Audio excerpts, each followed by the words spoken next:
In the pursuit of natural remedies, we venture into a recipe that's a game changer. A herbal staph-fighting spray, a potent potion, and a friend in need. This, my friends, is nature's own defense. We begin with half an ounce of lavender flowers, a treasure trove of soothing properties. Then we add an equal measure of calendula flowers, a beacon of healing light. Next, half an ounce of yarrow flowers joins the mix, bringing its inflammation-fighting prowess. We don't stop there.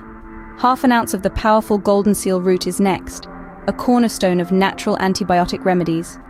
Now add in 12 ounces of distilled water. This isn't just any water, it's a neutral base that carries our herbal concoction. Follow this with 3 ounces of apple cider vinegar, a natural antiseptic, and 1 ounce of vodka, a perfect preservative. Blend, bottle, and behold, your very own herbal staph-fighting spray. Nature's wisdom in your hands, ready to conquer the world. This is not just a recipe, it's a revolution, a testament to the power of nature in every drop,